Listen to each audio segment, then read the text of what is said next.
আপনাকে দেখতে একদম বউ বউ লাগছে বিনিতা। একে তো বিনিতা ভিডিও কল রিসিভই করতে চাইছিল না, তার উপরে আবার অর্ণবের এমন কথার বিপরীতে কি প্রতিক্রিয়া দেখাবে ভেবেই পেল না মেয়েটা। লাজে রাঙা হলো লজ্জাবতীর হলুদ মাখানো গাল। দৃষ্টি ঘুরল এদিক ওদিকে, ব্যস্ত হলো খুঁজে ফিরতে আশেপাশে কেউ শুনে ফেলেছে কিনা। না, বড়রা কেউ নেই এদিকটায়। স্বস্তির নিঃশ্বাস ফেলল বিনিতা। আবার চাইল ফোনের স্ক্রিনে জুড়ে বিরাজ করতে থাকা ডাক্তার সাহেবের দিকে। অর্ণব তখনও হাসি মুখেই তাকিয়ে আছে ওর দিকে।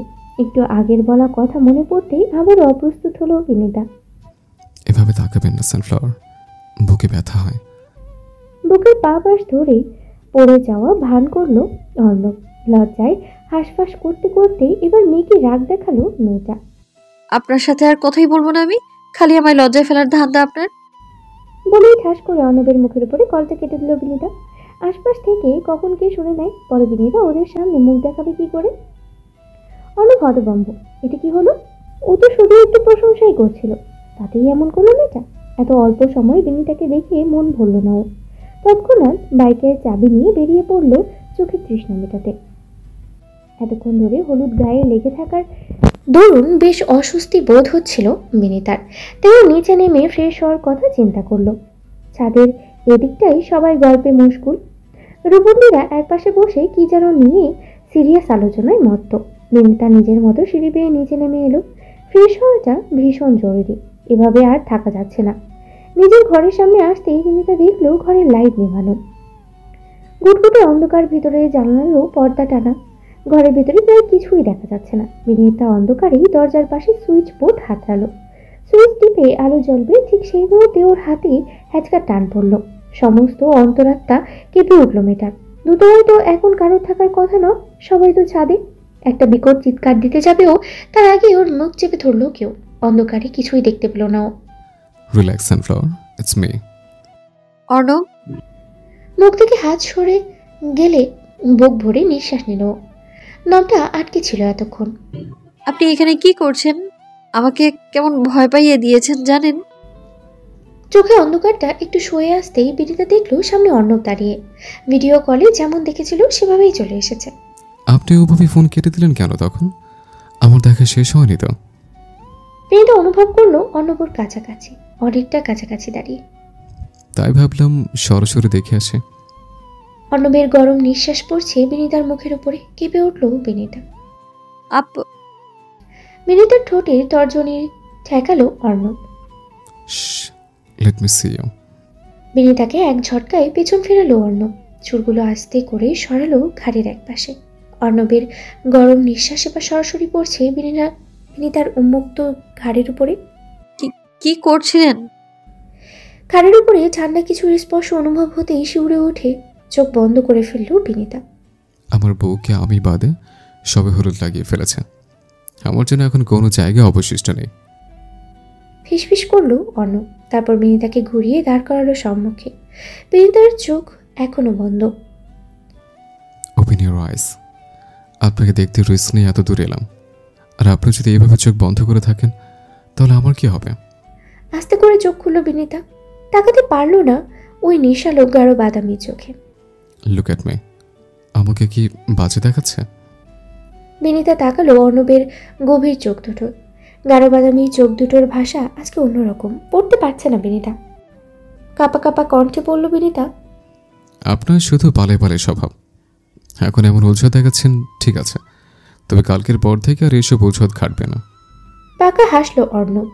তবে নিচে নেমে কেউ যদি এখন ওদেরকে এই অবস্থায় দেখে ফেলে, সেটা যে আসলেই বিব্রতকর পরিস্থিতি হবে সেটা বুঝতে পেরে অর্ণব ছেড়ে দিল ওকে।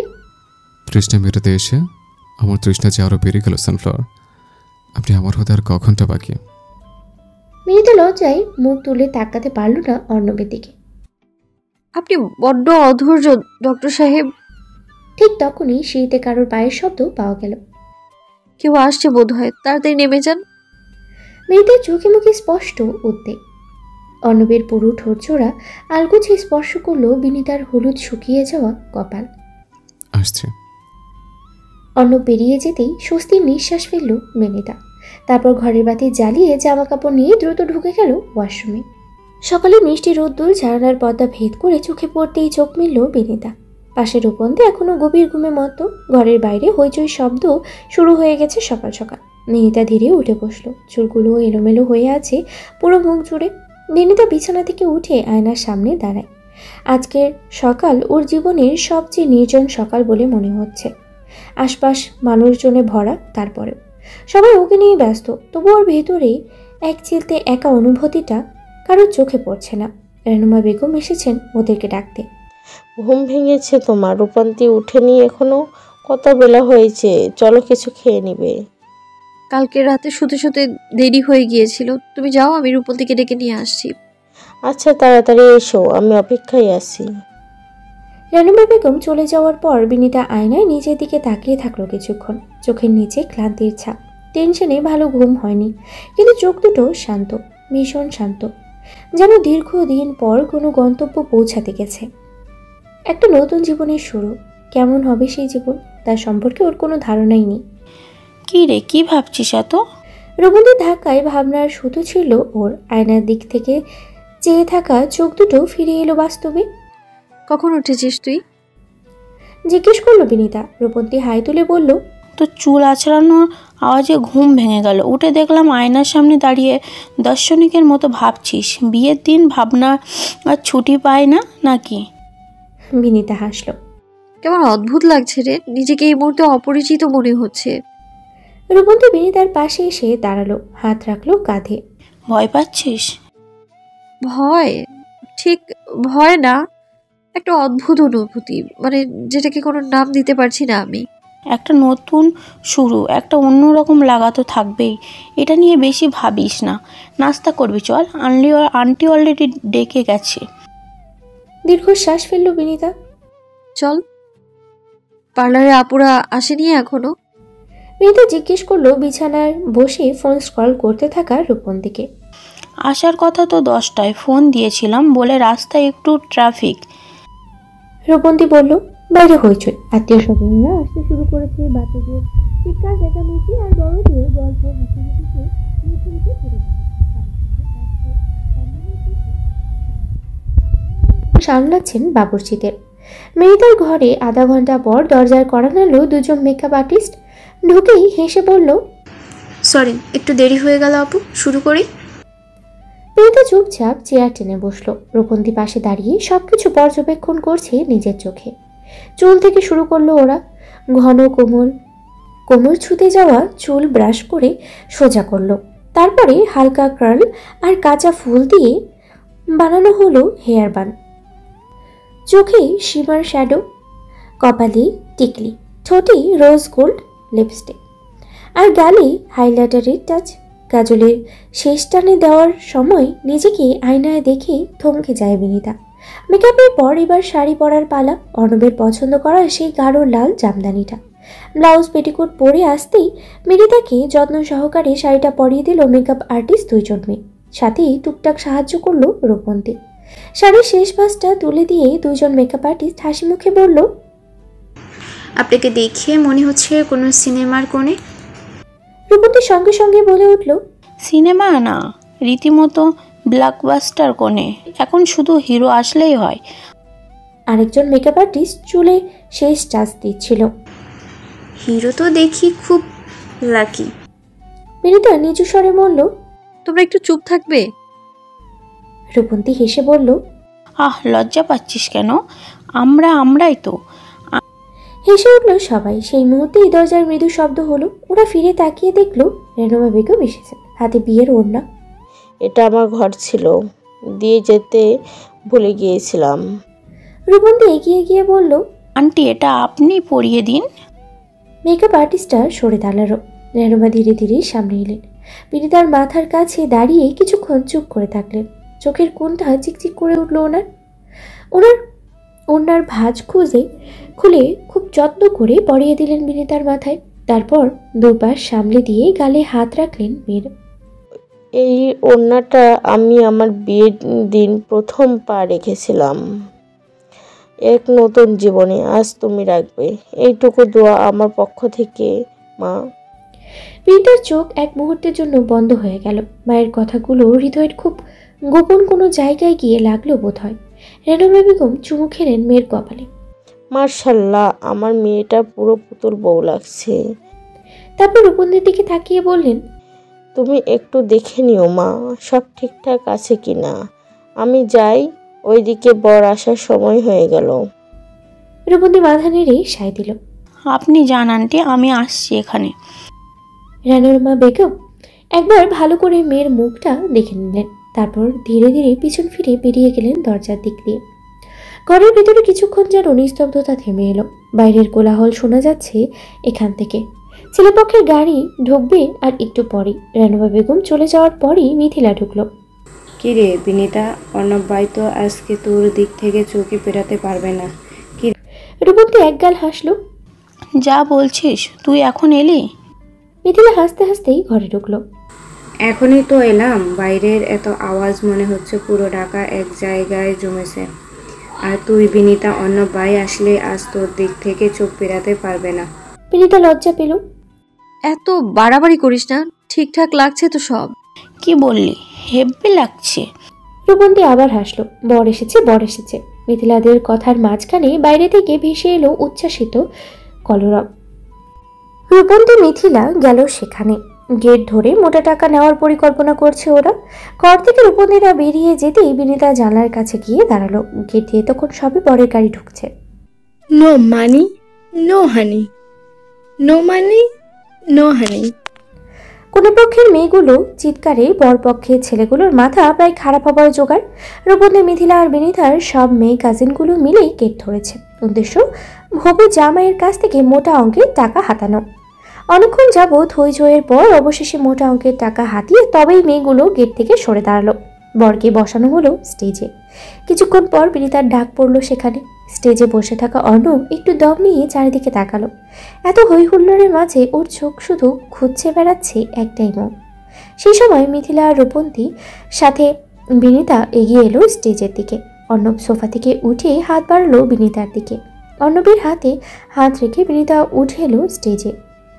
অবশেষে সেই মহেন্দ্রক্ষণ, জীবনের সবচেয়ে কঠিন সিদ্ধান্ত নেবার মুহূর্ত। কাজে বিয়ে পড়ানো শুরু করেছেন। বিনিতা ভীষণ নার্ভাস, হাতটা রীতিমতো কাঁপছে, বুকের ভেতরটা কেমন যেন ধুকপুক করছে। এক পলক অর্ণবের দিকে তাকালো। ভরসা মাখা গাঢ় বাদামি চোখ দুটো স্থির হয়ে ঘন কালো চোখে। বিনিতা নাওয়ার, আপনি কি রাজি আছেন? কাজের কণ্ঠ কানে আসতেই বিনিতা চোখ বন্ধ করলো এক মুহূর্তের জন্য। মানুষপটে ভেসে উঠল অর্ণবের হাসি মুখটা। চোখগুলো এক মুহূর্ত সময় নিল। কাজী সাহেব তখন আবারও তাকাতে দিচ্ছেন। রাজি থাকলে বলুন। আলহামদুলিল্লাহ, কবুল। একটা গভীর নিঃশ্বাস নিয়ে নিজেকে সামনে নিল বিনিতা। আলহামদুলিল্লাহ, কবুল। পরপর 3 বার বলল ও। এবার অর্ণবের পালা। অর্ণবকে বলতে বলা হলে এক মুহূর্ত দেরি না করে এক নিঃশ্বাসে কবুল বলে দিল, যেন এই মুহূর্তের জন্য ও সারা জীবনের অপেক্ষা। বিয়ে পড়ানো শেষ হলে বিনিতাকে বসানো হলো অর্ণবের পাশে। অর্ণব তখনও তাকিয়ে আছে বিনিতার দিকে। এভাবে কি দেখছেন? ফিসফিস করলো বিনিতা। অর্ণব হাসলো। দেখছে, বোঝার চেষ্টা করছে। এই মুহূর্তটা আসলে স্বপ্ন না, বাস্তব। বিনিতা চোখ নামিয়ে ফেললো। ঠোঁটের কোণে দেখা দিল একটা ছোট্ট হাসির রেখা। বরপক্ষের খাওয়া দাওয়ার পর্ব শেষ হতেই এবার বিদায়ের পালা। নিজের সবচেয়ে চেনা পৃথিবীটা ছেড়ে অন্য এক অজানা জগতে পা রাখার মুহূর্তটা বড্ড কঠিন। পুরো বাড়ি জুড়ে তখন বিরাজ করছে নিস্তব্ধতা। এতক্ষণ যে বাড়ির কানায় কানায় পূর্ণ ছিল হাসি, আনন্দ, চিৎকারে, সেই বাড়ি জুড়ে এখন কালো মেঘের ঘনঘটা। রানুমা বেগম চোখ ছলছল করছে। বিনিতা মাকে জড়িয়ে ধরল শক্ত করে। আমার ছোট্ট বিনুটা আজ সত্যি সত্যি হতে যাচ্ছে। ভাঙা গলায় বললেন দুনি, সেই কণ্ঠে কান্না আর বুক ভরা শূন্যতা। বিনিতা আর পারল না নিজেকে ধরে রাখতে। মায়ের কাছে মুখ গুজে হাউমাউ করে কেঁদে উঠল। এতক্ষণ ধরে আটকে রাখা কান্নাটা এবার বাঁধ ভাঙা নদীর মতো আছড়ে পড়ল যেন।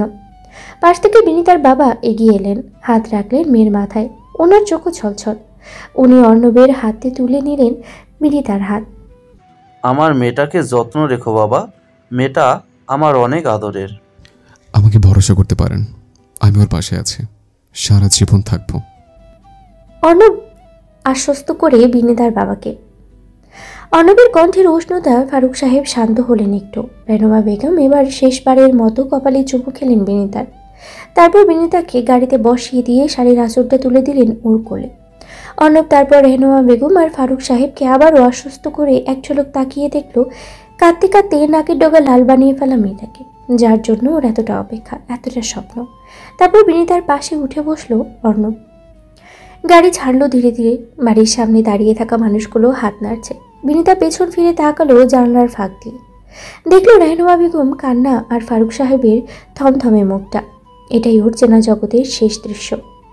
এরপর জীবনে নতুন অধ্যায়। অর্ণব হাতটা ওর হাতের উপরে রাখলো, চেপে ধরলো আলতোভাবে। ফিসফিস করে বলল, বিনীতা হেসে ফেললো অশ্রু ভেজা চোখে। এক পলকে তাকিয়ে রইল ছেলেটার দিকে, যে ছেলেটা আজ থেকে ওর ঘর, ওর ভরসা। গাড়ি তখন শহরের নিয়ন আলো পেরিয়ে চলেছে এহসান ভিলার উদ্দেশ্যে। আসমা বেগম অধীর আগ্রহে অপেক্ষা করছেন পুত্রবধূকে বরণ করে নেবার জন্য। অর্ণবের গাড়ি এহসান ভিলার সামনে এসে থামলো। প্রথমে গাড়ি থেকে নামলে অর্ণব, তারপর বিনীতাকে নামালো হাত ধরে। বিনীতার পা মাটিতে পড়তেই ওকে চট করে কোলে তুলে নিল অর্ণব। বিনীতা চমকালো ভীষণ, এত শত মানুষের মধ্যে এ আবার কি ছেলে মানুষই। অর্ণব নামান প্লিজ, পড়ে যাবো আমি, ভয় লাগছে। বিনীতা ভয়ে দু হাতে গলা জড়িয়ে ধরে অর্ণবের। আপনার চোখে জল মারে না বিনীতা, নাকটা দেখতে একদম পাকা টমেটোর মতো লাগছে। আমার হাত থেকে আপনি পড়ে যাবেন একথা ভাবলেন কি করে? আপনি এই মুহূর্তে সবচেয়ে নিরাপদ স্থানে অবস্থান করছেন মিসেস এহসান। বিনীতা চমকে তাকালো ওর দিকে, পরপর মাথা নোয়ালো লজ্জা পেয়ে। অর্ণব একটুখানি ঝুঁকলো বিনীতার দিকে, তারপর ফিসফিস করে বলল, লজ্জা পেলে যে আপনাকে এত সুন্দর লাগে সেটা তো এত কাছ থেকে না দেখলে বুঝতেই পারতাম না মিসেস। কিরে ফাহাদ, ভেতরে আসবি না নাকি? সেই কখন থেকে অপেক্ষা করছি। অর্ণব বিনীতার কানের কাছে মুখ নিয়ে ফিসফিস করলো আবার, লজ্জাবতী সব লজ্জা রাতের জন্য তুলে রাখুন। এখন চলুন, আপনার শাশুড়ি মা অপেক্ষা করছেন। এরপর বিনীতাকে নিয়ে হাঁটা দিল দরজার দিকে। দরজায় আসমা বেগম, সাথে দাঁড়িয়ে আছেন অর্ণবের ফুপি, দুঃসম্পর্কের এক দাদি সহ পাড়া প্রতিবেশী আরো অনেক মহিলারা। আসমা বেগম মিষ্টি খাইয়ে নববধূকে বরণ করে নিলেন এহসান ভিলায়। এহসান ভিলার ভিতরে পা রাখতেই বিনীতার মনে হলো যেন অন্য এক জগতে প্রবেশ করলো। বাড়ির প্রত্যেকটা কোণা যেন আজ নতুন করে সেজেছে ওর আগমন উপলক্ষে। আসমা বেগম বিনীতাকে নিয়ে গেলেন অর্ণবের ঘরে। এই ঘরটা আজ থেকে তোমার ঘর মা। আসমা বেগম বিনীতাকে বিছানায় বসিয়ে দিয়ে চলে গেলেন। বিনীতা অবাক হয়ে পুরো ঘর চারপাশ চোখ বোলালো। পুরো ঘর সাজানো হয়েছে শুভ্র রজনীগন্ধায়। দেয়ালে শোভা পাচ্ছে কিছু হলুদ রঙের ফেরি লাইট। দেয়ালের এক পাশে অর্ণবের একটা সিঙ্গেল ছবি ঝুলছে, তার পাশে ওদের এঙ্গেজমেন্টের দিন অর্ণবের হাঁটু গেড়ে ওর হাতে রিং পরানো মুহূর্তের ছবিটা। বিনীতা অবাক হলো ছবিটা এখানে টাঙানো দেখে। দেয়াল থেকে চোখ সরাতেই বিনীতার চোখ পড়ল মেঝেতে। সাদা টাইলসের মেঝেতে রক্তলাল গোলাপের পাপড়ি দিয়ে লেখা ওয়েলকাম মিসেস এহসান। বিনীতা বিছানা থেকে উঠে গিয়ে রুমের পাশে লাগানো বিশাল বেলকনিটার সামনে দাঁড়ালো। পর্দা সরিয়ে আলতো হাতে খুলে দিল স্লাইডিং ডোরটা।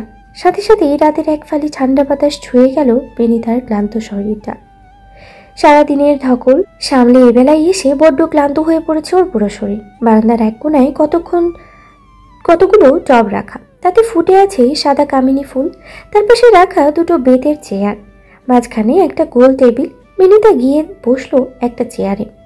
চেয়ারে বসতেই ওর শরীরটা যেন ছেড়ে দিল ক্লান্তিতে। বিনীতা পা তুলে বসলো চেয়ারটায়, মাথাটা একপাশে হেলিয়ে দিল দেয়ালের দিকে। চোখ দুটো অল্প অল্প বুজে আসছে।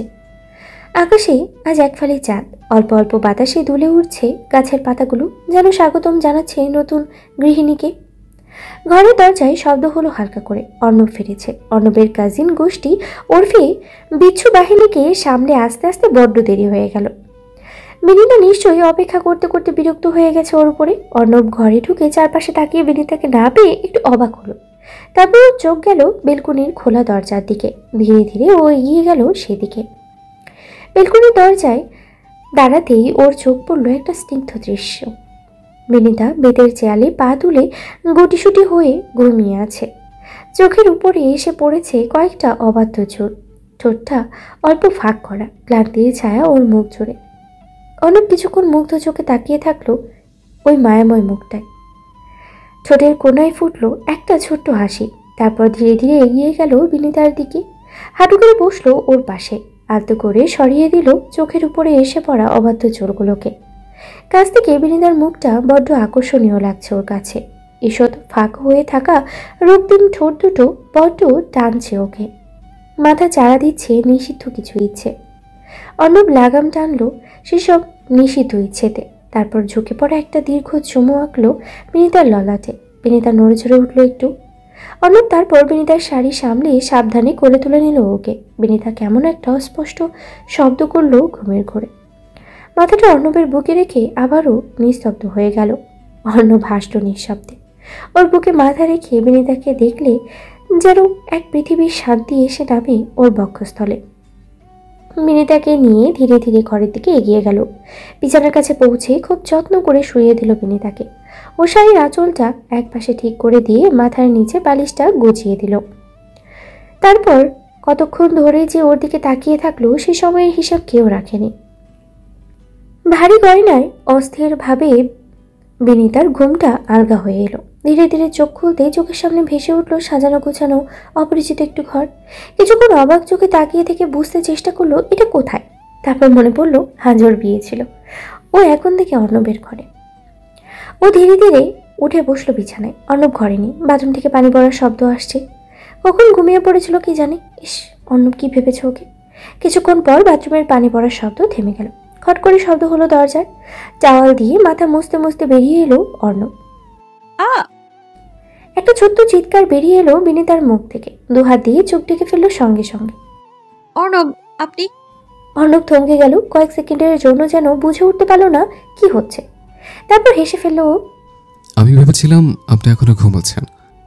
পরপর দুষ্টুমি চড়ে বসলো ওর মাথায়। তাছাড়া এইভাবে দেখে লজ্জা পর কি আছে? আজকে তো আমাদের বাসর রাত। বিনিতা এবার চোখ ছেড়ে কানে হাত চাপলো। চোখ বন্ধ করে রাখলো শক্ত করে। চুপ করুন প্লিজ। কেন? ঠিকই তো বলেছি আমি। আজকে রাতে তো। অর্ণব দুপা এগুলো বিছানার দিকে। থামুন না প্লিজ। বিনিতা তড়িৎ গতিতে ঘুরে বসলো উল্টো দিকে। প্লিজ একটা টি শার্ট পরুন। অর্ণব হো হো করে হেসে ফেললো এবার। আচ্ছা আচ্ছা, পড়ছে। আপনার আদেশ অমান্য করে কিভাবে? বলেই হেঁটে গেল ওয়ার্ড্রোবের দিকে। ড্রয়ার থেকে একটা সাদা টি শার্ট টেনে নিল দ্রুত। এই নিন ম্যাডাম, এখন আমি একদম ভদ্রবেশে। মেয়েটা একটু উকি দিয়ে দেখলো অর্ণব সত্যি টি শার্ট পরেছে। তারপর ধীরে ধীরে মুখ ঘুরালো এদিকে। মুখ জুড়ে এখনো লেগে আছে লজ্জার রক্তিমা ভাব। আপনি এমন করবেন ভাবিনি। অর্ণব এবার গম্ভীর ভঙ্গি করলো। কি ভেবেছেন তাহলে? আমি কিন্তু এতটা ভদ্র না, সেটা আস্তে আস্তে ঠিকই টের পাবেন। মেয়েটার গাল দুটো এবার পাকা টমেটোর মতো লাল হয়ে উঠল। দ্রুত গতিতে চাদর টেনে শুয়ে পড়লো মুখ লুকিয়ে। দেখেন, আপনি কিন্তু আবারও শুরু করেছেন। অর্ণব হাসতে হাসতে বলল, আচ্ছা ঠিক আছে বাবা, আর বলবো না। ফ্রেশ না হয়ে আবার শুয়ে পড়ছেন কেন? এভাবে ঘুমাতে পারবেন না তো। দেখি উঠুন। তারপর চাদরটা বিনিতা মাথার উপর থেকে সরিয়ে দিল অর্ণব। বিনিতা ধীরে ধীরে চোখ তুলল। ওর মুখে এখনো লজ্জা মাখা অভিব্যক্তি বিরাজ করছে। অর্ণব একটু নরম হয়ে বলল, অনেক ক্লান্ত দেখাচ্ছে আপনাকে। উঠুন, গহনাগুলো খুলে দেই। ভারী লাগছে না? বিনিতা বাধ্য মেয়ের মতো চুপচাপ উঠে বসলো। অর্ণব প্রথমে বিনিতার মাথায় থাকা লাল দুপাট্টা খুলল। তারপর ধীরে ধীরে বিনিতার গায়ে থাকা গয়নাগুলো খুলতে শুরু করলো একটা একটা করে। অর্ণবের আঙুলগুলো যতটা সম্ভব সতর্ক, কিন্তু তবুও অসাবধানতার মাঝে মাঝে ছুঁয়ে যাচ্ছে বিনিতার গলার পাশ, কানের নিচে, কাঁধের কাছে। সেই মৃদু স্পর্শেই যেন বিনিতার গায়ে বিদ্যুৎ খেলে যাচ্ছে। বিনিতা কিছু বলে না, চোখ নামিয়ে রেখেছে নিচের দিকে। রক্তিম ঠোঁটটা কামড়ে ধরেছে নিজের অজান্তে। অর্ণব ধীরে ধীরে দুলগুলো খুলে রাখলো টেবিলের ওপরে। তারপর হাত বাড়িয়ে নাকের নথটাও খুলে দিল। একে একে খুলে ফেললো হাতের চুড়ি, আঙুলের আংটি, মাথার টিকলি। আবার একটু হালকা লাগছে? বিনিতা মুখ তুলে চাইল অর্ণবের দিকে, তারপর ধীরে মাথা নাড়ল। অনেকটা। থ্যাংক ইউ ডক্টর সাহেব। অর্ণব বিনিতার চোখের দিকে তাকালো। সে চোখে খেলা করছে একরাশ কৃতজ্ঞতা। অর্ণব ধীরে ধীরে ওর হাতটা নিজের হাতের মুঠোয় পুরল। তারপর গলা নিচু করে বলল, আপনার জানেন সানফ্লাওয়ার, আমি এই মুহূর্তটার জন্য কতটা অপেক্ষা করেছি। অবশেষ আমি পৌঁছে গেছি আজকের এই দিনটায়।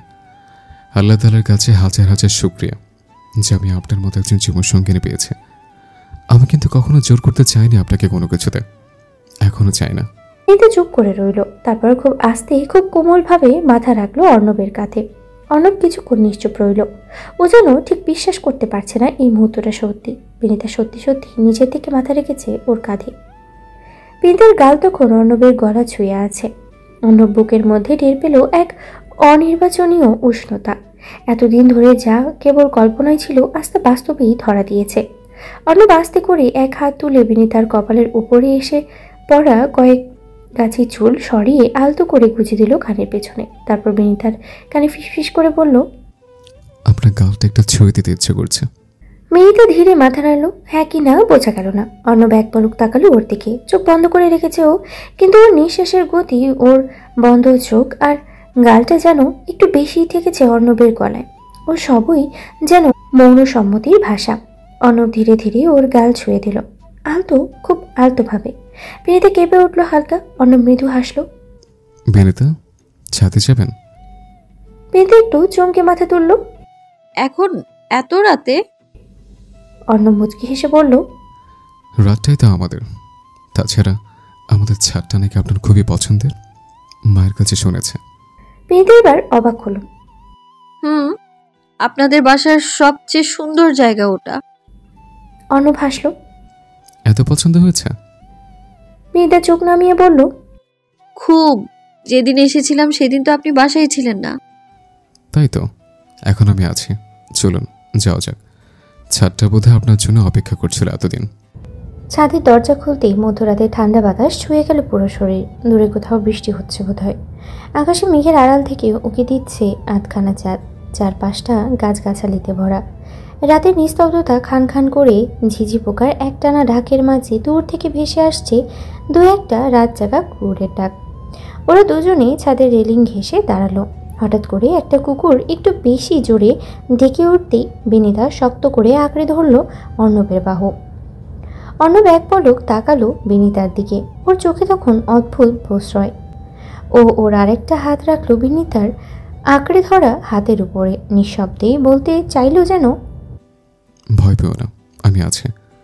বিনীতা ওর কাঁধে মুখ লুকিয়ে ফেলে খুব নিচু স্বর আওড়ালো, দোলনায় বসি? অবশ্যই সানফ্লাওয়ার, আজকে রাতটাই শুধু আমাদের। ওরা এগিয়ে গেল ছাদের কোনায় থাকা দোলনাটার দিকে। দোলনার পাশে হাসনাহেনা গাছটা ভরে গেছে ফুলে ফুলে। ঠান্ডা বাতাসের সাথে হাসনাহেনার নেশা ধরানো গন্ধটা তীব্রভাবে ধাক্কা দিচ্ছে নশারঞ্জে। বাতাসে হালকা স্যাঁতস্যাঁতে ভাব, ভিজে মাটির ঠান্ডা ঠান্ডা গন্ধ মিশিয়ে সেই সাথে। অর্ণব বসলো দোলনায়। তারপর বিনীতার দিকে হাত বাড়ালো। Come here. বিনীতা শব্দ না করে ওর পাশে গিয়ে বসে পড়ল। দোলনাটা দুলছে আস্তে আস্তে, আর তার সাথে দুলছে হৃৎপিণ্ডের স্পন্দন। বিনীতা অর্ণবের কাঁধে মাথা রাখলো। অর্ণব একটা হাত ওর পিঠে রেখে খুব আস্তে করে ওকে টেনে নিল নিজের কাছে। নিঃশব্দে কাটলো কিছুটা সময়। হঠাৎ করে বাতাসটা বোধ হয় একটু বেশি ঠান্ডা হয়ে আসছে। অর্ণব আকাশের দিকে তাকালো। আকাশে ঘন মেঘ, চাঁদটা লুকিয়েছে মেঘের আড়ালে। একটু আগেই তো আকাশ পরিষ্কার ছিল, হঠাৎ করে এত যে মেঘ জমলো কখন? বৃষ্টি নামবে নাকি? অর্ণব একবার বিনীতার দিকে তাকালো। কাঁধে মাথা রেখে চুপচাপ তাকিয়ে আছে সামনের হাসনাহেনা গাছটার দিকে। বিনীতা, বৃষ্টি আসবে বোধহয় ঘরে। অর্ণবের কথা শেষ হওয়ার আগেই বড় বড় ফোঁটায় বৃষ্টি নামলো ঝমঝমে। মুহূর্তেই কাক ভেজা হয়ে গেল দুজন। বৃষ্টি থেকে বাঁচতে অর্ণব চিলেকোঠার ঘরের দিকে যেতে চাইল। বাদ সাধল বিনীতা। অর্ণব ভ্রুকুচকে জিজ্ঞাসা দৃষ্টিতে চাইল ওর দিকে। একটু ভিজি প্লিজ। বৃষ্টি বেড়েছে ততক্ষণে। ভিজে গেছে ছাদের সব গাছপালা। হাসনাহেনা ফুলগুলো চুয়ে চুয়ে চুপচাপ পড়ছে বৃষ্টির জল। দোলনাটার সাথে সাথে ভিজে গেল ওরা দুইজনও। অগত্য আবারও দোলনায় বসে পড়ল অর্ণব। বিনীতা দোলনা থেকে উঠে দাঁড়িয়ে দু হাত মিলল আকাশ পানে। ওর পরনে গাঢ় নীল সুতির শাড়ি। গাঢ় নীল রংটা অন্ধকারের সাথে মিশে গেছে প্রায়। বৃষ্টির পানিতে ভিজে শাড়িটা গায়ের সাথে লেপটে শরীরের অবয়ব প্রায় স্পষ্ট। অর্ণব দোলনায় বসে তাকালো। গাঢ় বাদামি চোখ জোড়ায় ভর করেছে রাজ্যের নেশা। বিনীতা তখনই এগিয়ে এলো ওর কাছাকাছি। হাত ধরে টানলো ওর সাথে এসে ভেজার জন্য। নিজের সর্বনাশ বোধহয় নিজেই ডেকে আনলো বোকামেটা। অর্ণব উঠে দাঁড়ালো দোলনার থেকে। বিনীতা অর্ণবকে চোখের ইশারায় বোঝালো ওর মতো দুই হাত আকাশ মেলবার জন্য। তারপর নিজেও দুই হাত দুদিকে মিলে ভিজতে লাগলো বৃষ্টিতে। বৃষ্টির বেগ বাড়ছে, সাথে বাড়ছে অর্ণবের চোখের মাদকতা। অর্ণব ধীরে ধীরে এগোলো বিনিতার দিকে। বিনিতার দু চোখ তখন বন্ধ, ওর সমস্ত জ্ঞান বৃষ্টির দিকে। বৃষ্টির ঠান্ডা ফোঁটার মাঝে হঠাৎ করেই ঘাড়ে উষ্ণ অনুভব হতেই ছটফট করে চোখ মেলে তাকালো বিনিতা। পেছন ঘুরে দেখলো অর্ণব ওর কাছাকাছি দাঁড়িয়ে। অর্ণবের গাঢ় বাদামি চোখ জোড়ার দিকে তাকিয়ে কেঁপে উঠল। অর্ণবের এমন দৃষ্টি আগে কখনো দেখেনি। দূরত্বটা বড্ড বিপজ্জনক মনে হলো ওর কাছে। পিছাতে চাইলো ও, কিন্তু ততক্ষণে দেরি হয়ে গেছে। অর্ণবকে আটকে ফেলেছে নিজের দু হাতের মধ্যে। ঠান্ডা কোমরে উষ্ণ হাতের ছোঁয়া পেতে কেঁপে উঠল বিনিতা। হৃৎপিণ্ড লাফিয়ে উঠল দ্বিগুণ তেজে। অর্ণবের চোখ তখন ওর চোখ ছেড়ে গিয়ে আটকেছে থরথর করে কাঁপতে থাকা ওষ্ঠযুগলে। ফাঁকা ঢোক গিলল অর্ণব। এক হাতে বিনিতার কোমর জড়িয়ে অপর হাত রাখলো ওর নরম গালে। বিনিতার গালে তখন লেপ্টে আছে কয়েকটা ভিজে চুল। চুলকোটা সরিয়ে অর্ণবের বৃদ্ধাঙ্গুল ছুঁয়ে গেল ওর ভেজা ঠোঁটের কোণ। ফের আরেক দফা কাঁপুনি দিয়ে উঠল ওর পুরো শরীর। ঠিক তখনই বৃষ্টির শব্দ চাপিয়ে ভেসে এলো অর্ণবের হাসকি স্বর। Can I kiss you sunflower? Binita অনুভব করলো হৃৎপিণ্ডের তীব্র কাঁপন। হঠাৎ করেই ওর মনে হলো যেন থেমে গেছে চারপাশের সমস্ত শব্দ। শুধু কানে বাজছে দুজনের অনিয়মিত শ্বাস প্রশ্বাস। বাতাসের শোষো শব্দের সাথে আবারও শোনা গেল অর্ণবের অস্থির কণ্ঠস্বর, সানফ্লাওয়ার ক্যান আই? ধীরে মাথা তোলে বিনিতা। একরাশ দ্বিধা নিয়ে চোখ তুলে তাকায় অর্ণবের দিকে, কিন্তু ওর এই গাঢ় বাদামি চোখ দুটোর ব্যাকুলতাকে প্রত্যাখ্যান করার সাধ্য নেই ওর। অর্ণব চোখ রাখলো ওর দীঘল কালো মণি জোড়ায়। বিনিতার কাজল চোখ দুটো অর্ণবের অন্যতম পছন্দের। সেই চোখ দুটোই আজ ও নিজের জন্য অনুভূতি দেখতে পেল, খানিকটা দ্বিধামিশ্রিত অনুভূতি। এইটুকু দেখেই বুঝে ফেলে ও না বলছে না, কিন্তু হ্যাঁর জন্য সময় নিচ্ছে। তাই ও আগ বাড়িয়ে কিছু করে না, কেবল কোমল স্বরে শুধায়, I can wait, even hold back. Just don't look away. তারপর মাথাটা সামান্য কাত করে, যেন ওর চোখে খুঁজতে চায় এক বিন্দু সম্মতি। চোখ বন্ধ করে ফেলে বিনিতা। তাতেই হয়তো মিলল ওর উত্তর। অর্ণব পরপর সময় নষ্ট করল না আর। ধীরে ধীরে কপাল ঠেকালো বিনিতার কপালে। দুজনের উষ্ণ নিঃশ্বাস মিলেমিশে একাকার। অর্ণবের এক হাত উঠে আসে ওর গালের পাশে, পেছন থেকে ভেজা চুল সরিয়ে কানের পাশে রাখে আঙ্গুলের ডগা। বিনিতার চোখ বুজে আসে, ভারী হয়ে ওঠে শ্বাস প্রশ্বাস। অর্ণব থেমে থাকে মুহূর্তখানেক, তাকিয়ে থাকে বিনিতার চোখে, যেন পড়ে ফেলতে চাইছে ওর ভেতরটা। তারপর ওর গলার স্বরটা প্রায় নিঃশব্দের মতোই শোনায়, Stop me if you feel uncomfortable. তারপর ধীরে ধীরে এগুলো বিনতার রক্তিম ওষ্ঠ যুগলের দিকে। একটু তাড়াহুড়ো না করে ঠোঁট নামিয়ে আনলো ধীরে। অর্ণবের পুরো ওষ্ঠ জোড়া আলগোছে স্পর্শ করলো বিনিতার কোমল অধর। বিনিতার শরীরে যেন খেলে গেল বিদ্যুৎ তরঙ্গ। পাক্কা 3 সেকেন্ড পর সরে এলো অর্ণব। বিনিতার শ্বাস তখন অগোছালো, চোখ দুটো আধ বোঝা। এক পলক বিনিতার মুখের দিকে তাকিয়ে অর্ণবের ওষ্ঠ জোড়া আবারও আঁকড়ে ধরল বিনিতার অধর যুগল। বিনিতার হাত তখন ঠেকে এসেছে অর্ণবের বক্ষস্থলে, মুঠো করে ধরেছে ভেজা টি শার্ট।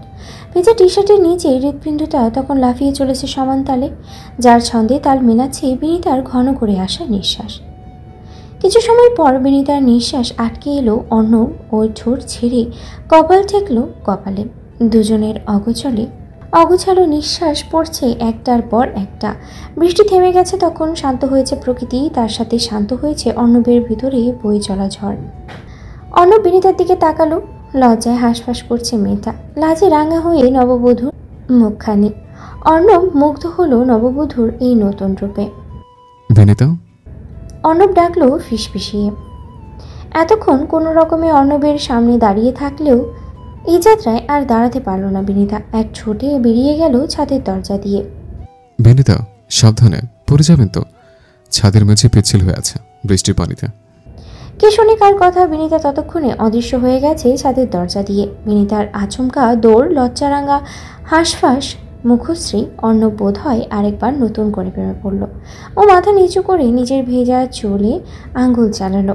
টুপটাপ আটকে থাকা বৃষ্টির ফোঁটা ঝরে পড়ে চারপাশে। তারপর মাথা তুলে আকাশের দিকে তাকায়, বোকা বোকা একটা হাসি খেলে যায় ঠোঁটের কোণে, যেন সদ্য প্রেমে পড়া এক প্রেমিক যে নিজের অনুভূতি পারছে না ঠিকঠাক বুঝে উঠতে। জানালার ফাঁক গলে সকালের মিঠে রোদ্দুর বিনীতার মুখে পড়ছে। পিটপিট করে চোখ খুলল। শত জেগে ওঠা মস্তিষ্ক নিজের অবস্থান বুঝে নিতে সময় নিল কয়েক মুহূর্ত। শোয়া থেকে উঠে বসতে নিলে পেটের উপরে অনুভব হলো ভারী কিছু। বিনীতার চোখ নামিয়ে তাকালো, শাড়ি ভেদ করে অর্ণবের হাত স্পর্শ করে আছে ওর উন্মুক্ত পেট। এক মুহূর্তের জন্য বিনীতা থমকে গেল। ঘুমের ঘোরে বেখেয়ালি শাড়ি কখন এদিক থেকে ওদিকে সরে গেছে কে জানে। তড়িৎ গতিতে পাশে থাকা অর্ণবের দিকে তাকালো ও। না, অর্ণব এখনও ঘুমাচ্ছে।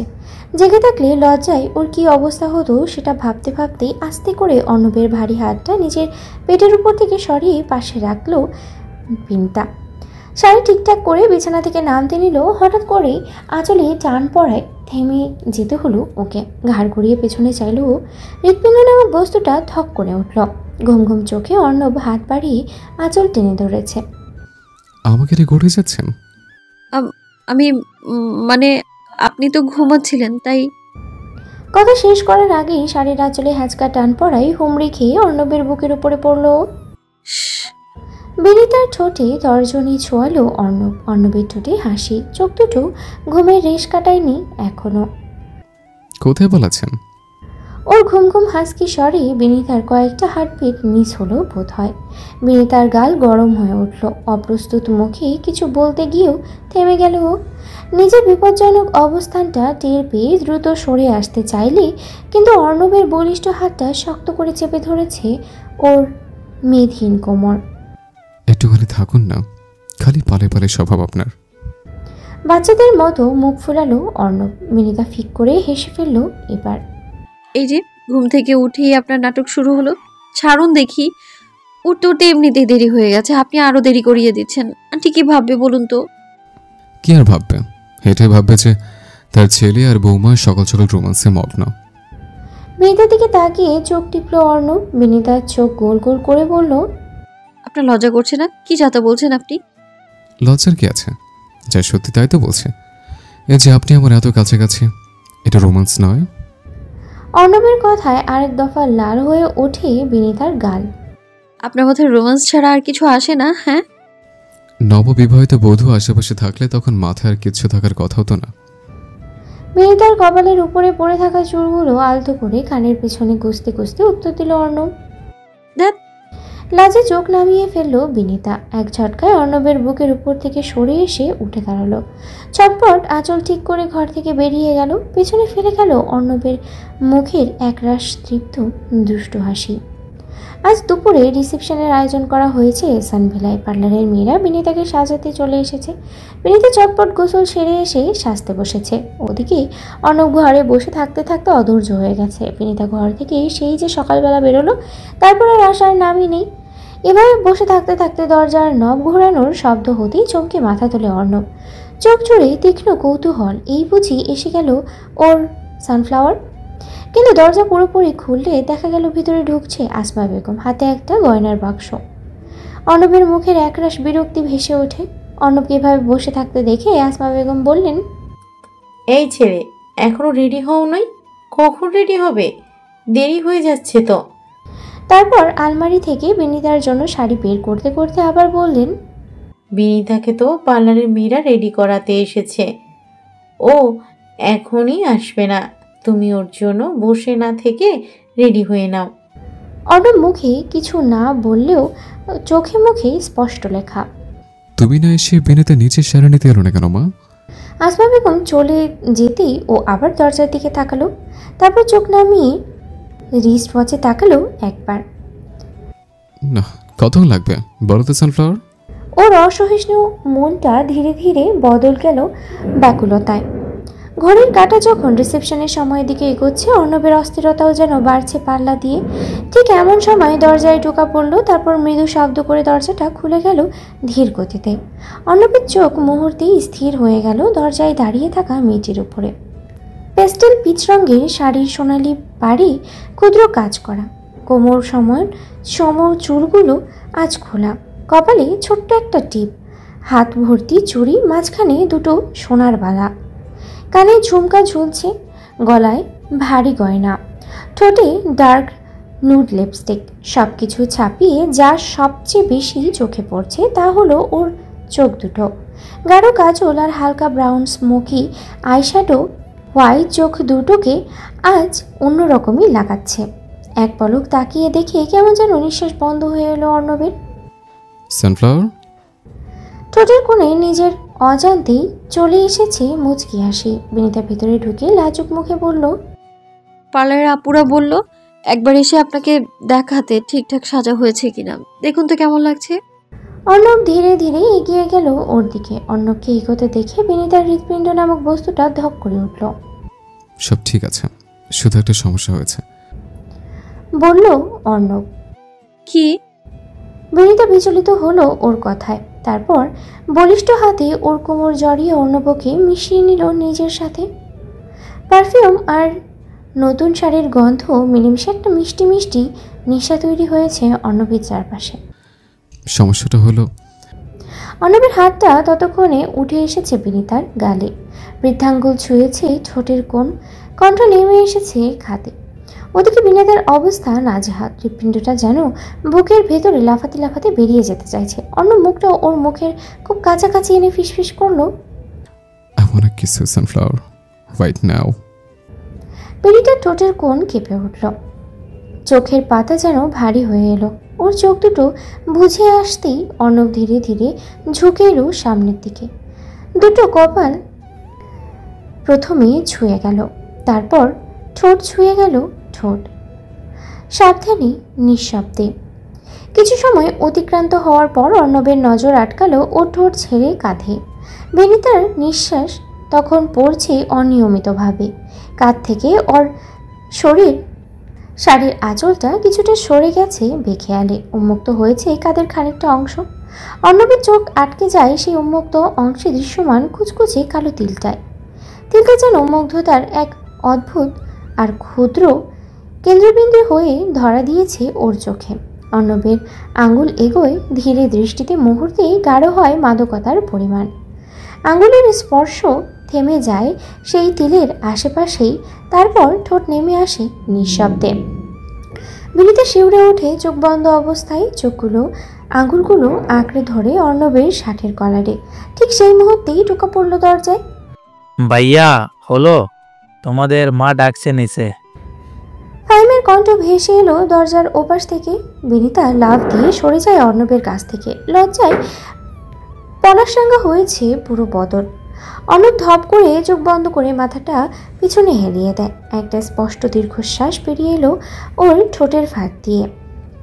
হৃদয়ের মাঝে পড়েছে বিরক্তির শুকনো ভাঁজ। এই হতচ্ছাড়াটা আসার সময় পারো না, ইডিয়েট কোথাকার। তারপর বিনিতার দিকে তাকালো এক পলক। ও তখন চুপচাপ দাঁড়িয়ে, আঁচল ঠিক করতে ব্যস্ত, মুখ নামিয়ে রেখেছে এমন যেন মাটির ভেতরে ঢুকে যেতে চায়। তারপরে গলা তুলে ফাহিমের উদ্দেশ্যে বলল, তুই নিচে যা, আমরা 10 মিনিটে আসছি। অর্ণব। অর্ণবের চোখের নেশা ভাবটা আবার ফিরে এসেছে। মানে আপনার ঠোঁটে? ঠোঁটে। অর্ণব এক পা দু পা করে এগোচ্ছে বিনিতার দিকে। ঠোঁটে মানে লিপস্টিক লেগেছে বলে বিনিতা এক দৌড়ে ঢুকে গেছে ওয়াশরুমে। অর্ণব হতবুদ্ধির মতো দাঁড়িয়ে পড়ল ওখানে। এক মুহূর্ত সময় লাগালো বুঝতে কি ঘটেছে। তারপর ঠোঁটে হাত দিয়ে বোকা বোকা চোখে চেয়ে দেখলো আঙুলে লেগে থাকা নিউড রঙের লিপস্টিক। তারপর আয়নার সামনে গিয়ে দাঁড়ালো। আয়নায় নিজের প্রতিফলনে ভ্রু কুচকে তাকিয়ে বলল, now I am feeling like a married man. অনেক কিছু খেয়াল করতে হবে এখন থেকে, দৌলের মারিচ্ছেদ বলে কিছু থাকবে না। ঠিক তখনই ওয়াশরুমের দরজা খুলে বের হলো বিনিতা। এগিয়ে এসে একটু ইতস্ত করে বলল, আপনি রেডি হন, আমি নিচে যাই। অর্ণব এবার একটু হাসলো, ঠোঁটের কোণে চাপা দুষ্টুমি মাখানো হাসি, খুবই চমৎকার ভাবনা। অর্ণব তখন আয়নার সামনে থেকে ঘুরে ওর দিকে তাকালো। একটু ওয়েট করুন সানফ্লাওয়ার, একসাথে যাই। বিনিতার চোখে খানিক বিস্ময়, তারপর নিঃশব্দে মাথা নাড়ল। ঠোঁটের কোণে ফুটলো একটু কারো হাসির রেখা। আচ্ছা, আমি তাহলে চেঞ্জ করে আসি। ওয়াশরুমে ঢুকে অর্ণব আয়নার দিকে তাকালো। মনে হলো বিনীতার এই হাসি মুখখানার তাই ওর জীবনের সবচেয়ে দামি অলংকার। আরও নিজে একজন সৌভাগ্যবান মানুষ, যার ঠোঁটে এখনও লেগে আছে ভালোবাসার প্রমাণ। অর্ণব আর বিনীতা একসাথে সিঁড়ি বেয়ে নামছে। সবার মুগ্ধ দৃষ্টি আটকানো ওদের দিকে। প্যাস্টেল পিচ শাড়ির সাথে অর্ণবের কালো স্যুটটা মানিয়েছে ভীষণভাবে। মাশাআল্লাহ, আমার বৌমাকে কি মিষ্টি লাগছে। আসমা বেগম এগিয়ে এলেন ওদের কাছে। অর্ণব হেসে বলল, আম্মু, এটা আমার সানফ্লাওয়ার না? মিষ্টি তো হবেই। বিনীতা লজ্জায় চোখ নামিয়ে ফেলল। সরি আন্টি, আমরা একটু দেরি করে ফেললাম। আসমা বেগম মিষ্টি করে হাসলেন। আরে সরি বলছো কেন বোকামে? দেরি হয়েছে কোথায়? গেস্টরা সবাই কেবলই এসে পৌঁছেছে। এসো, সবাই তোমাদের জন্য অপেক্ষা করছে। বিনীতা অর্ণব স্টেজে উঠতেই দেখা মিলল বিনীতার বন্ধু দলের। রূপন্তী, মিথিলা, তুহিন, রাহাত সবাই এসেছে। ওদিকে অর্ণবের কিছু বন্ধু বান্ধব এসেছে স্কুল কলেজ লাইফের। রানুমা বেগম আর ফারুক সাহেব এসে পৌঁছেছেন একটু আগে। বাবা মাকে দেখে বড্ড ইমোশনাল হয়ে পড়েছিল বিনীতা। তারপর নিজেকে সামলে আত্মীয় স্বজন বন্ধু বান্ধবদের সাথে দীর্ঘ পরিচয় পর্ব শেষ। এবার ফটো সেশনের পালা। ফটোগ্রাফার বিভিন্ন ইনস্ট্রাকশন দিচ্ছে ওদের। অর্ণব এক পা এগিয়ে এসে বিনীতার দিকে হাত বাড়ালো। বিনীতা হেসে হাত রাখলো ওর হাতে। ক্লিক ক্লিক করে চলল ক্যামেরা। ফটো সেশনের 1 ঘন্টা প্রায় শেষের পথে। ক্যামেরার ফ্ল্যাশ, ভিড়, গুঞ্জন সব মিলিয়ে ক্লান্ত লাগছিল বিনীতার। একটা পোজ দিতে গিয়ে হঠাৎ করে মাথাটা একটু টলে গেল ওর। অর্ণব পাশেই দাঁড়িয়েছিল। হাত বাড়িয়ে সাথে সাথে আঁকড়ে ধরল ওর মেদহীন কোমর। উদ্বিগ্ন কণ্ঠে আওড়ালো, কি হলো বিনীতা, ঠিক আছেন? বিনীতা একটুখানি হাসির চেষ্টা করলো। মাথাটা হঠাৎ করে ঘুরে উঠল। অর্ণবের কপালের ভাঁজগুলো গম্ভীর হল, চোখে দুশ্চিন্তার ছাপ। বসুন দেখি এখানে। এতক্ষণ বলেননি কেন? খারাপ লাগছে যে? বিনীতার ঠোঁট ক্লান্ত, একটা হাসি ফুটে ওঠে। ভাবলাম পরে বলি। অর্ণব ওর হাতটা নিজের শক্ত হাতেই নিল। আপনার ভালো না থাকা আমাকে বড্ড পোড়ায়, আপনি বলছেন না? বিনীতার চোখ নামিয়ে নেওয়া অভ্যেস বরাবরই, কিন্তু আজ চোখ নামিয়ে নিল না ও। তাকিয়ে দেখলো গাঢ় বাদামি অস্থির মণি দুটোর নিজের স্বচ্ছ প্রতিচ্ছবি। ঠিক তখনই রূপন্তীর গলা ভেসে এলো, এই যে নবদম্পতি, তোমাদের ফটো সেশন শেষ, চলো এখন গ্রুপ ফটো তুলবো।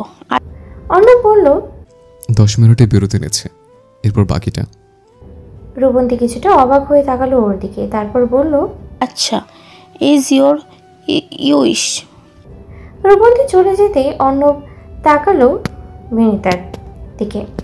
মাথা ঘুরছে কেন হঠাৎ করে? কিছু খাননি আজ সারাদিন? বিনীতা মাথা নাড়লো আস্তে। খেয়েছি, মানে সকালে 1 কাপ চার সাথে একটা পরোটা। অর্ণব গম্ভীর গলায় বলল, আপনি কি সিরিয়াসলি চান আমি এখন রেখেছি? এত ভিড়, এত ঝামেলা মাঝে আপনি খালি পেটে ঘুরছেন? বিনীতা ঠোঁট উল্টে বলল, আমি বুঝিনি এত টায়ার্ড লাগবে। আসলে আমার আয়রন ডেফিসিয়েন্সি প্রবলেম আছে, মাঝে মাঝেই হয় এমনটা। অর্ণবের মুখের অভিব্যক্তি পাল্টে গেল মুহূর্তে। গলায় রাগ মিলিয়ে গিয়ে ভর করলো হতাশা। আপনি আমাকে একবারও বলেননি। বিনীতা ধীরে বলল, বলতে চেয়েছিলাম, কিন্তু অনেক কিছু নিয়ে ব্যস্ত ছিলাম, বলা হয়ে ওঠেনি আর। Let me check your pulse. কিছু খেতে হবে এখনই, আমি ব্যবস্থা করছি। পালস চেক করে অর্ণব উঠে গেল ওর পাশ থেকে। বিনীতা একটু থমকে গিয়ে চুপ করে রইল। কিছুক্ষণ পর অর্ণব ফিরে এলো হাতে একটা জুসের গ্লাস আর একটা ছোট্ট স্ন্যাক্সের প্লেট নিয়ে। এই নিন, আগে এটা শেষ করতে হবে। অর্ণবের কণ্ঠস্বর এখনো গম্ভীর। বিনীতা গ্লাসটা হাতে নিল, আস্তে করে বলল, রাগ করছেন? না, রাগ করবো কেন? অর্ণব এক মুহূর্ত থেমে বলল, নিজের ওপরেই রাগ লাগছে, পাশে থেকেও বুঝতে পারিনি। বিনীতা একটু হাসলো। আপনি এত সিরিয়াস হয়ে যাচ্ছেন কেন অর্ণব? আমি ঠিক আছি তো। অর্ণব আস্তে করে ওর পাশে বসে পড়ল। আপনার ঠিক থাকা আর সত্যি ঠিক থাকা এক জিনিস না। বিনীতা একটা ছোট্ট নিঃশ্বাস ফেলল, জুসের গ্লাসে চুমুক দিয়ে বলল, আবার শুরু করলেন? অর্ণব সিরিয়াস মুখে বলল, কপালে ঘাম হয়নি, কিন্তু ঠোঁট ফ্যাকাশে, পালস একটু দ্রুত। ক্লিয়ার সাইন অফ হাইপোগ্লাইসেমিয়া, আর চোখের নিচে হালকা ডার্ক সার্কেল। এটা আয়রন ডেফিসিয়েন্সির ক্লাসিক প্যাটার্ন। বিনিতা বিরক্ত গলায় বলল, আচ্ছা ঠিক আছে, এখন কি করবেন? ইনজেকশন দেবেন নাকি ব্যাগে করে স্যালাইন ঝুলিয়ে নিয়ে এসেছেন আপনি? অর্ণব হেসে ফেলল ওর কথার ধরনে। না, আপাতত এক গ্লাস জুস আর কিছু স্ন্যাক্সে শুরু করছে, বাকি প্ল্যান রুমে গিয়ে। বিনিতার ঠোঁট বাঁধল। আপনারা এত সব ডাক্তারি মাথার ভেতর রাখতে পারেন না আপনি? পারি, বিনিতার ঠোঁট বাঁকল। কিন্তু আপনি তো নিজের যত্ন নিতে জানেন না, তাই আমি ডাক্তারকে ছেড়ে ফেলে বাধ্য হয়ে। বিনিতাও হেসে ফেলল এবার। আচ্ছা, আমি ভালো হয়ে যাব, এখন চুপচাপ বসুন তো এখানে, বেশি সিরিয়াস হবে না তো? অর্ণব ওর দিকে তাকিয়ে হালকা গলায় বলল, ঠিক আছে, চুপ করে বসে থাকছে। তবে এই অবস্থায় আপনাকে এত সুন্দর লাগছে সেটা বলা যাবে? বিনিতা মুখ ঘুরিয়ে অন্য পাশে তাকালো। না, এখন সেটা বলাও মানা। তখনই শাফিন এলো ওদেরকে ডাকতে। এই যে মিস্টার অ্যান্ড মিসেস, আর কতক্ষণ রোমান্স করবেন আপনারা? কেক কাটতে হবে না? অর্ণব চোখ ছোট ছোট করে তাকালো শাফিনের দিকে। রোমান্স না, পেশেন্ট মনিটরিং হচ্ছিল, মেডিকেল প্রোটোকল, বুঝলে? শাফিন হতাশায় শ্বাস ফেলল বন্ধুর দিকে তাকিয়ে। ভাই, আজকের দিনটা অন্তত মাফ কর, রেসপন্সিবলের দিকে অন্তত ডাক্তারি ফাইলস না। আমিও তো তাই বলছি, কিন্তু উনি শুনছেনটা কই? তখন থেকে কি শুরু করেছে? বিনিতাও যোগ দিল শাফিনের সাথে। অর্ণব ভ্রু কুঁচকে তাকালো দুজনার দিকে। আচ্ছা, দুজন মিলে টিম আপ করা হচ্ছে এখন? বিনিতা চোখ বড় বড় করে বলল, টিম আপ করিনি, আমি তো শুধু সত্যি বলেছি। শাফিন হাসল। আচ্ছা আচ্ছা বাবা, চল, এখন ওদিকে দেরি হচ্ছে। রিসেপশনের প্রোগ্রাম শেষে ক্লান্ত হয়ে রুমে ফিরে বিনিতা ফ্রেশ হয়ে বিছানায় এসে বসলো। তারপর অর্ণব ঢুকলো ফ্রেশ হতে। ফ্রেশ হয়ে অর্ণব একটা ছোট্ট ব্যাগ হাতে বিছানায় এসে বিনিতার পাশে বসলো। এটা কি? কৌতূহলের সঙ্গে জিজ্ঞেস করলো বিনিতা। আপনার প্রেশার চেক করব, আপনি চুপচাপ এখানে বসুন। বলে ব্যাগ থেকে নিজের টেথোস্কোপ আর ছোট্ট প্রেশার মেশিনটা বের করলো অর্ণব। বিনিতা অবাক হয়ে তাকালো ওর দিকে। মানে কি হয়েছে আমার? প্রেশার চেক করবেন কেন? অর্ণব শান্ত গলায় বলল, কিছু হয়নি, যেটা নর্মাল চেক আপ। বিনিতা বিরক্ত মুখে বলল, মানে বিয়ের পর দিনই আমাকে পেশেন্ট বানিয়ে ফেললেন? অর্ণব গম্ভীর মুখে কাজ চাকালো। স্বামী হিসেবে দায়িত্ব শুরু করেছে, এখন আপনি আমার দায়িত্ব। বিনিতা, আপনি ভালো না থাকলে আমি ভালো থাকবো কি করে? বিনিতা তাকিয়ে থাকলো ওর দিকে কয়েক সেকেন্ড, তারপর ধীরে বলল, আপনার এই সিরিয়াস ভাবটা একদিকে খুব বিরক্তিকর, আবার খুব স্পেশালও। অর্ণব হেসে ফেলল। বিরক্ত হন কি আমি স্পেশাল মনে করেন, যা খুশি, কিন্তু প্রেশারটা চেক করতে হবে। চুপচাপ হাতটা বাড়ান। বিনিতা মুখ ভার করে হাত বাড়িয়ে দিল। ঠিক আছে ডাক্তার সাহেব, শুধু আজকে, এরপর থেকে রোজ রোজ এটা চলবে না কিন্তু। অর্ণব টেথোস গলায় ঝুলিয়ে হালকা গলায় বলল, চলবে কি না সেটা তো পেশেন্টের কন্ডিশনের উপর নির্ভর করবে মিসেস। রিসেপশনের পর এক সপ্তাহ পেরিয়েছে। বিনিতারা নতুন বাসায় শিফট করেছে 2 দিন হলো। শহরের তুলনামূলক নিরিবিলি এলাকায় ওদের বাসাটা। ছোট্ট একটা সাদামাটা, 2টো বেডরুম, একটা ডাইনিং আর লিভিং রুম মিলিয়ে ছোট্ট একটা স্পেস। বেডরুমের সাথে লাগানো বারান্দা আছে একটা। ফ্ল্যাটটা অবশ্য অর্ণবের পছন্দেই নেয়া, তবে বিনিতার ভারী পছন্দ হয়েছে বাসাটা। রান্না করতে গিয়ে ভেসে আসছে লবণ্য আর দারুচিনির ঘ্রাণ। বিনিতা চুলায় চা বসিয়ে এসে চুল বাঁধছে আয়নার সামনে দাঁড়িয়ে। অর্ণব তখন বারান্দায় দাঁড়িয়ে ফোনে কথা বলছিল। কথা বলার শেষ হতেই ফোন রেখে বারান্দা থেকে ভিতরে এলো। বিনিতাকে আয়নার সামনে দাঁড়িয়ে চুল বাঁধতে দেখে খানিকক্ষণ চুপচাপ দাঁড়িয়ে রইল। তারপর হালকা গলায় বলল, গোছানোর কাজ শেষ হয়েছে? বিনিতা আয়নার ভেতরে দিয়েই অর্ণবের দিকে তাকালো। হ্যাঁ, মোটামুটি শেষ। আপনার বইগুলো শুধু একটু ঝামেলা, 5টা তাক জুড়ে কেবল আপনারই বই। অর্ণব হাসলো। ওগুলো তো আমার শাস্ত্রের জায়গা, আর আমার শান্তির জায়গা হবে এই বারান্দাটা। বিনিতা বলল, ওর গলায় তখন ছেলে মানুষের উচ্ছ্বাস। আজকে বিকেলেই আমি কিছু গাছ আনবো। অর্ণব মুচকি হেসে ওর পেছনের দিকে চুলের ক্লিপটা ওর হাত থেকে নিয়ে চুলগুলো আটকে দিল। ঠিক আছে, আমি তাহলে আজকে তাড়াতাড়ি চলে আসবো। সূর্য যখন ঢলে পড়েছে পশ্চিমে, বিকেলের মিষ্টি রোদের ছায়া পড়েছে বারান্দা জুড়ে। অনেক তাড়াতাড়ি বাসায় ফিরেছে আজ। ওদের নতুন বাসা থেকে খানিকটা দূরে একটা ছোট্ট নার্সিং আছে, সেখানে এসেছে ওরা দুইজন। বিনিতা দুই হাতে ওড়নার সামনে গাছ দেখছে একটার পর একটা। এই জুঁই ফুলটা দেখুন, কি সুন্দর সাদা আর ঘ্রাণটা, আহা। অর্ণবের পাশেই দাঁড়িয়ে মাথা নাড়ল। আপনার এই ঘ্রাণ ভরা ফুলের প্রতি দুর্বল মারাত্মক। বিনিতা হাসলো অর্ণবের দিকে তাকিয়ে। হ্যাঁ, ফুলের ঘ্রাণ আমার বিশেষ পছন্দের। অর্ণব তাকিয়ে দেখলো বিনিতার চোখে নিঃশব্দ উচ্ছ্বাস। হঠাৎই বিনিতা হাতের গাছটা অর্ণবের দিকে এগিয়ে দিয়ে বলল, এটা ধরে রাখুন তো, আমি আরেকটা দেখে আসি। অর্ণব গাছটা হাতে নিয়ে দাঁড়িয়ে রইল। বিনিতা পাশের টব থেকে আরেকটা গাছ তুলে ধরলো। এটা দেখুন, হাসনা হেনা, ঠিক সন্ধ্যার আগে ঘ্রাণ ছড়ায়। জানেন, ছোটবেলায় আমার নানু বাড়িতে একটা গাছ ছিল, সন্ধ্যা নামলেই পুরো উঠান ভরে যেত গন্ধে। অর্ণব নরম গলায় বলল, তাহলে এটা তো অবশ্যই নিতে হবে, আপনার নানু বাড়ির স্মৃতি। গাছগুলো নিয়ে ওরা যখন বাসায় ফিরল তখন বিকেলের আলো মিলাতে শুরু করেছে সন্ধ্যার আকাশে। বারান্দায় দাঁড়িয়ে বিনিতা গাছগুলো সাজাতে সাজাতে হঠাৎ করে বলল, জানেন অর্ণব, আমি অনেক আগে থেকেই এমন একটা দৃশ্য কল্পনা করতাম। অর্ণব ওর পাশে এসে দাঁড়ালো। আর আমি কল্পনা করতাম কারোর সাথে এই মুহূর্তটা ভাগ করে নেওয়ার কথা। বিনিতা স্থির দৃষ্টিতে ওর দিকে তাকিয়ে এক পলক তাকালো। সত্যি করে বলুন তো, আপনি কি কোনোভাবে কখনো ভেবেছিলেন একদিন আপনি এমন করে আমার পাশে দাঁড়িয়ে থাকবেন? অর্ণব এক মুহূর্ত চুপ করে রইল, তারপর বলল, ভাবিনি, তবে বাস্তব অনেক সময় কল্পনার চেয়ে অনেক বেশি সুন্দর, অনেক বেশি শান্তির হয়। বিনিতা মাথা নেড়ে হাসলো। আমি কিন্তু চাই না এই শান্তিটা একঘেয়ে হয়ে যাক। মাঝে মাঝে ঝগড়া করব, আপনার বই লুকিয়ে ফেলবো। অর্ণব হেসে ফেলল। তাহলে আমি মাঝে মাঝে আপনার গাছগুলো অন্য কোথাও সরিয়ে রাখবো। বিনিতা ভ্রু কুঁচকে তাকালো। একদম না, আমি গাছের ওপর কোনো রকম অত্যাচার সহ্য করব না, বুঝলেন?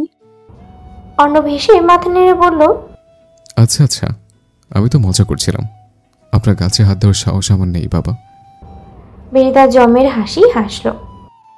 এই কথাটা রেকর্ড করে রাখি নাকি পরে কাজে লাগতে পারে? অর্ণব ম্লান মুখে বলল, মানে আপনি এখন থেকে ব্ল্যাকমেইলের প্ল্যান করছেন? বিনিতা কাজ ঝাঁকিয়ে বলল, সংসারটা প্ল্যানিং ছাড়া চলে না মিস্টার এহসান। তাই তো, প্ল্যানটা তাহলে এখন থেকে শুরু করে নাকি? বিনিতার দিকে এগোতে এগোতে ওর দিকে তাকিয়ে চোখ টিপল অর্ণব।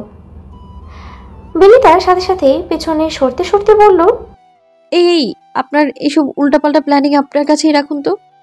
অর্ণব কাজ ঝাঁকিয়ে ঠোঁটে দুষ্টু হাসি টেনে বলল, প্ল্যান তো আমার কাছে রাখলে হবে না, এক্সিকিউট করতে হবে। সংসার তো আপনি বললেনই, প্ল্যান ছাড়া চলে না। বিনিতা এবার চোখ বড় বড় করে তাকালো। আর এগোবেন না কিন্তু, বলে দিচ্ছি। এগুলো কি করবেন? আমাকে ভয় পাচ্ছেন আপনি বিনিতা? অর্ণব একবার ওর কাছে গিয়ে দাঁড়ালো। আমি কেন ভয় পাবো? সেটাই তো, আপনি তো ব্রেভ গার্ল। নিচু স্বরে ফিসফিস করলো অর্ণব। অর্ণবের হাসকি স্বরে যেন কাঁপুনি ছড়িয়ে পড়লো বাতাসে। বিনিতা আর পেছাতে পারল না, দেয়াল এসে ঠেকেছে পিঠে। ওর গলায় নিঃশ্বাস আটকে গেল যেন। চোখ দুটো ঘুরিয়ে ফিরিয়ে ফাঁক ফোকরের বাহারা খুঁজছে। দেখুন, গাছগুলো কিন্তু এই দিকেই তাকিয়ে আছে অর্ণব। এইগুলো কিন্তু বাচ্চা গাছ, আর বাচ্চা গাছের সামনে এইসব ঠিক না। পিটপিট করে তাকিয়ে কাপা কাপা গলায় বলল বিনিতা। অর্ণব দেয়ালের একপাশে হাত রেখে বুঝে এলো। বিনিতার বাচ্চামো কথা শুনে হাসি এলো ওর। হাসি চেপে এক ভ্রু উঁচিয়ে বলল, আচ্ছা তাই নাকি, তাহলে ঘরে যাওয়া যাক। বিনিতা কিছু বলার আগেই অর্ণবের ফোনটা কেঁপে উঠল শব্দে। অর্ণব পকেট থেকে ফোন বের করে স্ক্রিনে তাকিয়ে দেখলো জরুরি কল।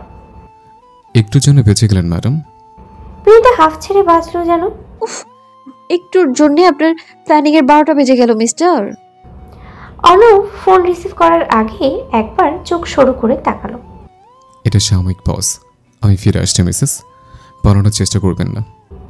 বিনিতা ভেঙচি কাটলো। ওহ, আমি তো আর গাছ না, যেখানে রাখবেন সেখানেই থাকবো। অর্ণব হেসে ফোনের উপরে হাত চাপা দিয়ে পেছন ঘুরে যেতে যেতে বলল, সেজন্যই তো আপনাকে আরো বেশি কেয়ার করতে হবে, স্পেশাল কেয়ার। যাতে পানির অভাবে শুকিয়ে না যান। বিনিতার কয়েক মুহূর্ত সময় লাগলো ওর কথার আন্তরিকতার অর্থ বুঝতে। অর্ণব ততক্ষণে বেরিয়ে গেছে বারান্দা ছেড়ে। পরপর চোখ কপালে উঠে গেল বিনিতার। অর্ণব, আপনি আসলে ভালো না, একদম ডার্টি মাইন্ডেড। বিনিতা অনেকদিন পর ভার্সিটিতে এসেছে আজ। হলের রুমটা ছেড়ে দিয়েছে। তারপর বন্ধুদের আড্ডায় বসে ও নিজেকে যেন ফিরে পেল অনেকদিন পর। পরীক্ষার রুটিন দিয়েছে। সামনের সপ্তাহ থেকে পরীক্ষা শুরু। সপ্তাহ শেষ হতে মাত্র 2 দিন বাকি আছে। আর সেই সব নিয়ে আলোচনা হচ্ছিল। আলোচনার মাঝখানে রূপন্তী দারুণ সংবাদ দিল ওদের। জানিস, সাফিনের বাড়িতে রাজি হয়ে গেছে আমাদের ব্যাপারে। 2-1 দিনের মধ্যে ডেট ফাইনাল করবে বোধহয়, পরীক্ষার পরপরই। বিনিতার চোখ উজ্জ্বল হয়ে উঠল। মুখ ভরা হাসি নিয়ে বলল, সিরিয়াসলি রে? এত তাড়াতাড়ি রাজি হয়ে গেল সবাই? মিথিলা তড়িৎ গলায় যোগ করলো, আর তোর বাড়িতে? রূপন্তীর চোখ এক মুহূর্তের জন্য স্থির হয়ে গেল। তারপর নিজেকে সামনে নিয়ে বলল, আব্বু তো আগে থেকেই জানতো, আর আম্মু তো ও নেই জানিস। বিনিতা ওর হাতটা ধরে ফেললো আলতো করে। জানি রে, কিন্তু তুই যেভাবে সব সামলে চলিস, আন্টি থাকলে গর্ভে চোখ ভরে যেত ওনার। রূপন্তী ঠোঁট কামড়ে হালকা মাথা নেড়ে বলল, অনেক সময় খুশি খালি খালি লাগে, কিন্তু সাপিন পাশে থাকলে মনে হয় সব কিছু সামলে নিতে পারবো। সেই জন্যই আমার মনে হয় সাপিন ভাই তোর জন্য পারফেক্ট। রুহি চোখ করলো, বলিস না, শুনলে এখন ওর মাথা আবারও বিগড়ে যাবে। রূপন্তী মাথা নিচু করে হেসে ফেললো, আমি তো এখনো বুঝতেই পারছি না কি হচ্ছে, হঠাৎ করে সবকিছু দ্রুত এগোচ্ছে। রাহাত কাঁধে ব্যাগটা ঠিক করতে করতে হেসে বলল, দেখ, কখনো কখনো যেমন নিজে থেকে গতি নেই, বুঝে ওঠার আগে অনেক দূরে গিয়ে যায় সব কিছু। এরপর একটু থেকে রূপন্তীর দিকে তাকিয়ে আবার যোগ করলো, তবে ভালোভাবে খেয়াল করলে দেখবি এই দ্রুততায়ও একটা ছন্দ আছে। রাহাতের কথা শেষ হতেই মিথিলা ঘোষণা দেবার ভঙ্গিমায় বলল, তাহলে এটাই বুঝলাম গাইজ, পরীক্ষার পর আমাদের আরেকটা রিফ্রেশমেন্ট এর ব্যবস্থা জলদি হচ্ছে। রূপন্তী মাথা ঝাঁকলো, তা ঠিক, তবে সত্য আছে, আগে সব পরীক্ষায় পাশ করবি, তারপর সবাই আমার বিয়ের দাওয়াত পাবি। বন্ধুদের হাসির হুল্লোড়ে জমে উঠেছে মুহূর্তটা। হাসতে হাসতে বিনিতার চোখের পানি এসে গিয়েছে প্রায়, কিন্তু হঠাৎই একটু থেমে গিয়ে যেন কোথা থেকে একটা ফাঁকা অনুভব এসে চুপ করে বসে পড়ল মনের ভেতরে। সেই ফাঁক ফুকুরিতেই খুব স্বাভাবিকভাবে অর্ণবের শোকটা ভেসে উঠল চোখে। ও এখন কি করছে কে জানে। এক মুহূর্তের জন্য কথাবার্তার ভিড়ে থেকেও যেন একটু দূরে গিয়ে সরে গিয়েছিল। তারপর আবার এক চিলতে হাসি ঠোঁটে এনে ফিরে এসেছিল বাকিদের জন্য। বিনিতা পড়াশোনায় একেবারে প্রথম সারির স্টুডেন্ট না হলেও একেবারে শেষের সারিরও নয়, কিন্তু গত কিছুদিন যাবৎ নানান ব্যস্ততায় নিজেকে গুটিয়ে পড়ায় বসার সুযোগই হয়নি। হল ছেড়ে আসার পর নতুনভাবে মানিয়ে নিতে হয়েছে বাসার পরিবেশে, সময়ের হিসাব মেলাতে হয়েছে নতুন করে। আজ ভার্সিটিতে অনেকদিন পর গিয়ে বন্ধুদের সাথে দেখা করে মনটা ভালো হয়ে উঠলেও পরীক্ষার রুটিনটা দেখে বুকের ভেতরে একটা চাপা দমবন্ধ ভার তৈরি হচ্ছিল ওর। সামনে মাত্র 2-3 দিন সময়, অথচ সিলেবাস প্রায় অর্ধেক বাকি। মাথায় একরাশ টেনশন নিয়ে ভাবতে ভাবতেই বাসায় ফিরে কোনো রকমের লাঞ্চ করে বই খাতা নিয়ে বসেছেও। সামনে মেলে রাখা ভারী বইয়ের পাতাগুলো শব্দ যেন পাথরের মতো ভারী লাগছে চোখে। পড়তে পড়তে হঠাৎই অর্ণবের কথা মনে পড়ে গেল। দুপুরে খুব ছোট্ট করে কথা হয়েছিল ওর সাথে। হাসপাতালের ক্যাফেটেরিয়াতে বসে লাঞ্চ সেরে নিয়েছে ও। ফোনে বলছিল, আজ খুব চাপ, লাঞ্চও ঠিক মতো হলো না, আপনি ঠিকঠাক খেয়ে নিন কিন্তু। ঘরের জানলা দিয়ে বিকেলের রোদটা ছড়িয়ে পড়েছে টেবিল জুড়ে, বাতাস বইছে অল্প অল্প। বিনিতার মাথায় ভেতরে তখন শত রকমের চিন্তার সমুদ্র। পড়া, রেজাল্ট, ভবিষ্যৎ, আর তার ফাঁকে মন পড়ে আছে অর্ণবের কথায়। তবু আজ ও ঠিক করলো পরীক্ষার এই কটা দিন শুধু নিজের জন্য, শুধুই পড়ার জন্য। মনটা এক জায়গায় আটকে রাখতে হবে, আশেপাশে তাকানোর বিন্দুমাত্র সময় নেই। তারপর সেই প্রতিজ্ঞা রাখতেই ও ডুব দিল বইয়ের পৃষ্ঠায়।